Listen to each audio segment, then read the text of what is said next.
Hiring a VA will not fix broken systems. That's good. Keep this in mind, guys. Like, even the best college-educated VAs, they became experts in what they're experts in, not in time management. Or what if you hired someone that didn't necessarily say what they actually could do on their resume? Maybe they lied.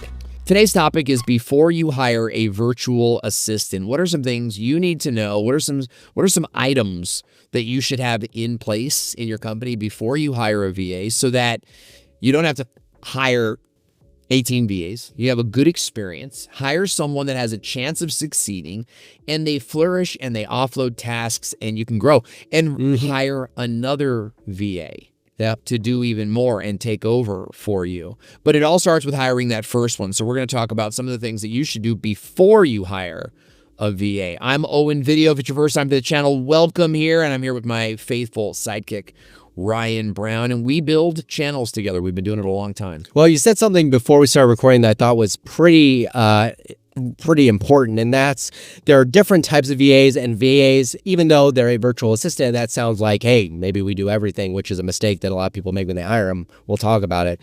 But there are different types of VAs, and they have different strengths. You mentioned administrative VAs versus creative VAs, and this goes into sort of our first point is know what you want them to do. Know what you want them to do and hire for that role. Yeah, exactly. And a lot of times it is this multi sort of, I want someone to, send an email for me, but I also want someone to like go through my emails for me and just forward me the good stuff, right? Yeah. So then you might go, well, that's email management. I want someone for email management. And it sounds flowery and big and it makes you feel important.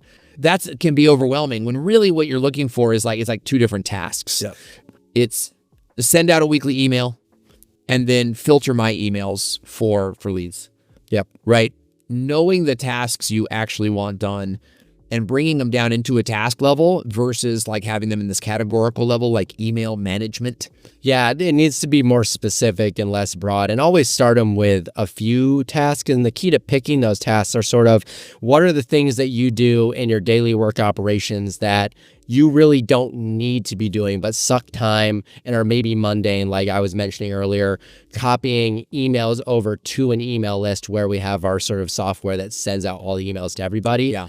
Someone else could do that. And it takes many minutes of your day that don't necessarily need to have that mind split happening, and it keeps you focused. So having very specifically defined tasks up front can help you nurture that relationship a little bit better. Yeah. And then, as you go and as they train and maybe as they show different areas of creativity that you maybe didn't initially have, or maybe you can expand that. Yeah, you can have them do more. And that's really good, is giving them a place. The VA needs to have a place to go, hey, I could offer more. And so I think it's really important that when you hire, you're saying, hey, these are the tasks I want you to do. That those tasks become a roadmap for the training program. And then you open it up to, hey, look, if you see areas to improve along the way, we welcome that. One thing I've never had a ton of success with is having the VA write their own SOP. I have had some success with it, and it's on the systems and processes they've already mastered. But like, I hear a lot of people talk about like, have your VA write the SOP. Totally doable after it's been mastered and it changes. You hire a VA and you hired them for one thing and they end up being way better at some other thing. It's like you don't want to lose them, but you're shifting. That can shake things up a little bit. It's like you'll change your SOPs a lot. So it's like, I wouldn't rush into kind of some of these big promises that you hear from agencies that are like, or here's how to do it. It's like, go with like really tactical, get them doing work that from day one is saving you money. And this is actually a point that came out of what you just said that I just thought of, which is hiring a VA will not fix broken systems. That's good. And so if you're pulling someone in to a system that maybe doesn't even work for you already, it's probably not going to work for them. They're not going to figure it out for you. Your VA is not going to fix that for you. You know what I mean? Like, it's a VA, for goodness sake. Okay, the next is time block. Oh, yeah. I'm an expert. I'm a pro at time block. You taught me this, actually. I appreciate that because I don't think I get enough credit at home. No, you do great with time blocking. So you divide your calendar month into time blocks where it's the short version is this, is like, I'm doing editing tasks on this day. I'm doing, Adobe tasks on these days, or Canva tasks on these days, or like I'm doing customers on these days. So you have blocks of time where you're accomplishing, a category of tasks that keeps you in the same energy. Yeah. Right? Just because you hired a VA who can do, and keep this in mind, guys, like even the best college-educated VAs in overseas, in the Philippines or in India, and there's some in South America too. Like it's just a wonderful time to be outsourcing work. But they became experts in what they're experts in, not in time management. Yeah. Or even in like success principles. You're a CEO. You're a channel creator, right? Like you've got this ambitious creative drive. You're probably not going to find that in your first VA. Mm-hmm. So all of that to say is you've got to provide the framework for their time blocking. You are the one that say, this is what I want your calendar to look at. Yeah. Do you have any ideas to improve on that? Yeah, you should have defined hours maybe and defined blocks of time, because they're probably, up front, if you're hiring an overseas VA especially, most likely they're not just working for you. Yeah. So you need to be mindful that you may feel like you can hit them up whenever, but they really should have times that are dedicated. You don't want them having like dead time, and you don't want to start out time trackers either. We just did a whole time tracker thing in our company for our VAs, and I think it was needed. I think it revealed some gaps, but like we didn't start with time trackers because nobody wants to do that. Nobody wants to fill out a time tracker. And when you hire, like you have to create, this is actually one of the items on our list. Is when you hire, you are creating company culture. You are now in a place where you are expected to have some infrastructure in place that you may not have had in place before. I don't think you need to overdo it, right? Oh, I can't hire until I have this. Yeah. Your system will break and change 3 times before you hire the team that you're going to move forward with, right? But you've got to have some infrastructure in place, and you're creating culture, days off, right? That's an important one. Especially if you're hiring in different countries and different cultures. And one thing you do really good with this aspect of it is making them feel part of the vision of the company, not just an extension or a freelancer. Oh my God. They're really a branch of the business. So I love that you said that, because it's important to me, because yes, I believe like I'm not going to get to this vision. Like they're participating in this vision. Mm-hmm. And freely, of their own free will, right? And they could work anywhere. They choose to work for me, and I get to pay them. And it's like, it's like the success that we're gonna have is because of the work you're doing. Yeah. Versus my overseas. I think there can be a separation. Just like a snootiness to your VA, just kind of like, oh, my girl does that for me. And then it's like, you kind of talk about her like she's your girl, but then you treat her maybe less than stellar, maybe a little bit like, what's that movie? Oh, I know what you're talking about. I'm talking about. Look at us dorks. It's like, we don't have to say it. We don't have to say it. We know what each other's thinking. So you're creating, I think days off is a big one too, because what you give off shows what you have days off is what you value. Like we did not take Good Friday off, even though we all like recognize it, like 99% of the company. But I as a kid, I didn't really celebrate Good Friday. So it's like, is that a work? In my mind, it was like, well, that's still a work. That's like a Columbus Day thing. Yeah. Like you still go to work, but you just celebrate Good Friday, and there's like, there's. I didn't even know it was Good Friday. So See? How much Even to me. Even dirty. Oh. But I think what I learned is that's a bigger deal in the Philippines than it is here. And it's a big deal here. This year I became very conscious of a little bit more about Good Friday. But it shows what you value, and I think that my team was a little bummed at that. So it's like, sorry guys. I think from now on we'll take Good Friday off. Because it says something about what we value. Yeah. And that's important. Yeah. Just that company morale. Okay, so we talked about time blocking. How about this one? Be prepared to train. Yeah.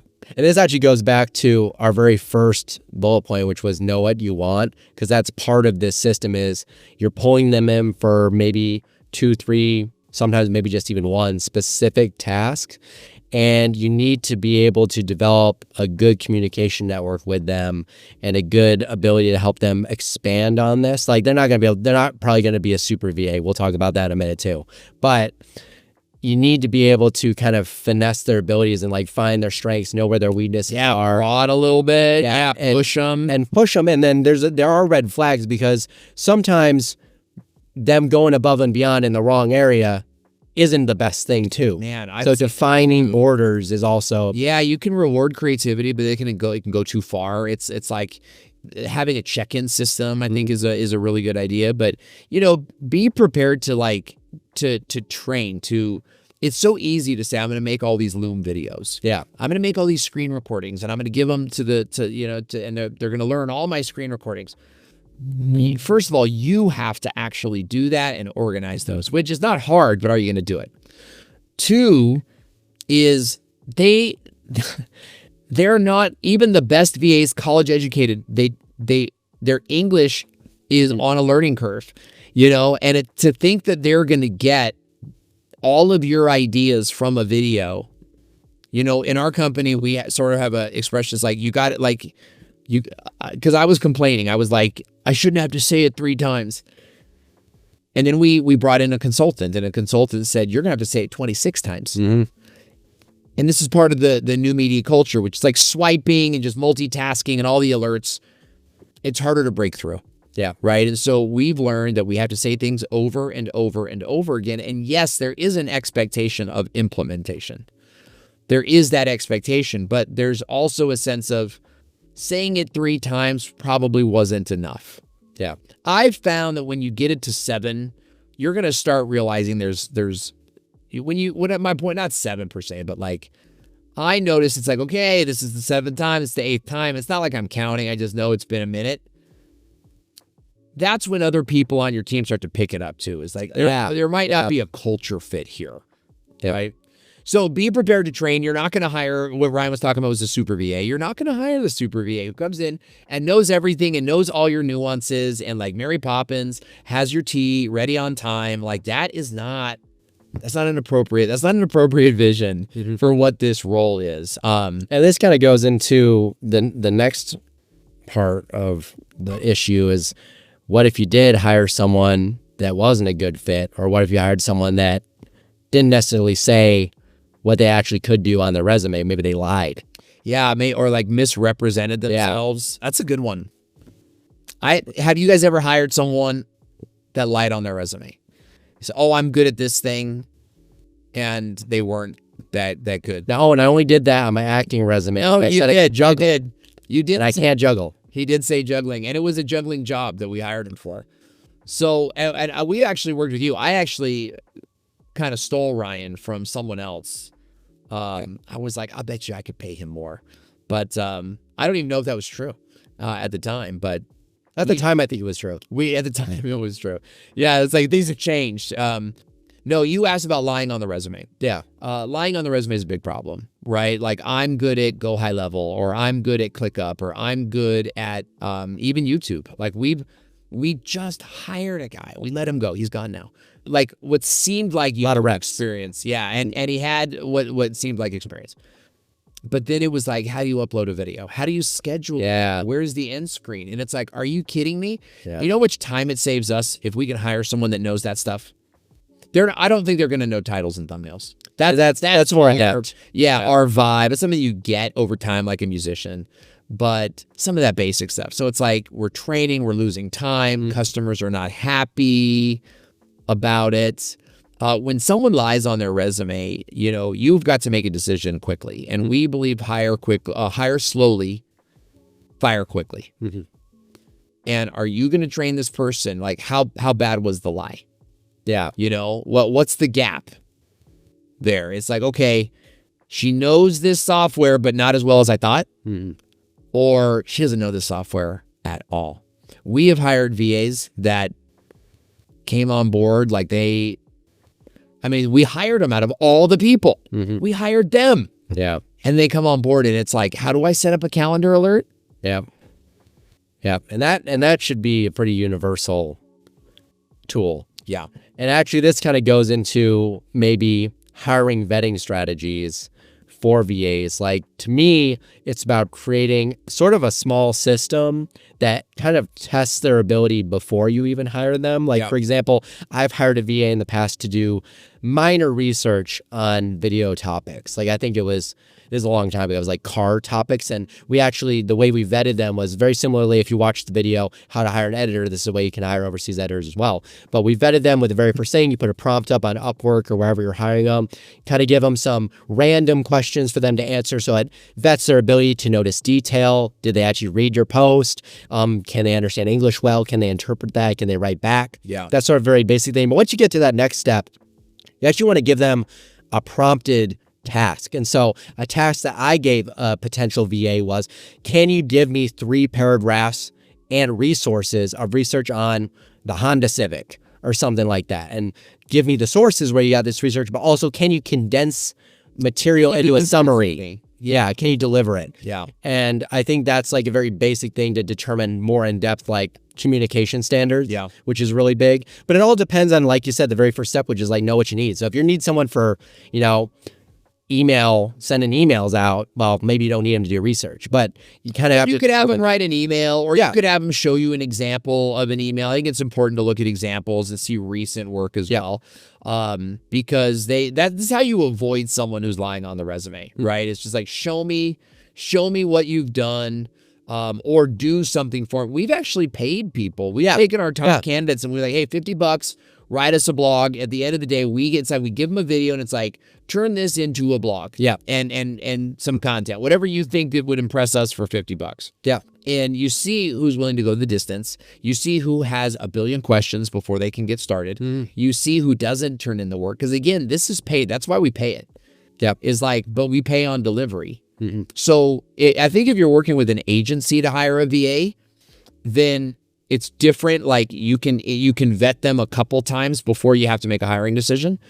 But if you're going to hire from Upwork, it's going to be harder to get that free work because they're used to that. They're trying to get jobs. Yeah, no, I should have mentioned actually when we did this specific test, we said, hey, we'll pay you $20 to complete this task in 48 hours. Yeah. Your clock starts now when we send it. Shows that you're going to start on a positive relationship. Yeah. Like look, these VAs, man, they're great. It's such a benefit to our economy, but it's not like we have the same economy, right? Like the money I pay a VA puts bread on their table. Yeah. So it's like I want them to have a job and be secure and be ready to dial in, right? To lock in. So, all right. So last thoughts is I have a bonus system and a discipline system. Like we have a 3 strikes and we get to decide what happens sort of thing. But 3 in a row, and look, we call them write-ups, and a write-up is kind of like, hey, I'm drawing attention to this, and that's kind of what we have in place, because I noticed that I can jump the gun, believe it or not. I can jump the gun. I don't believe it. I can make assumptions and jump too fast. Never seen it happen. Into the pool. And I get rid of everybody. You know what I mean? Like everybody's going, no Christmas bonuses. But then Carmen, I think, can keep them too long. Yeah. And it's like we had to find a balance between, at what point is our money better spent finding someone new? And I think that's my last point, is that be prepared to go through people. When you hire a VA, be prepared to become good at hiring VAs, right? Like, don't approach it as, I'm going to hire one VA. Approach it as, I'm going to hire my first VA, or I'm going to hire the first VA, or my next VA, whatever the case might be, and start to build your team off of these team members who are loyal, dedicated, they're committed. But you've got to provide a culture and a company that can facilitate that can cause them to want to grow, to want to lock in with you, and it goes beyond just like having an SOP. It's kind of about like who you are as a boss. So be a good boss, I think is great. And we've got a ton more videos on the channel on how to hire if you're hiring a channel manager, or if maybe you're hiring an editor. We want to prepare you to grow and to be successful. Watch those videos. Check us out. Subscribe. Let us know who you are in the comments section. We'll see you in the next video.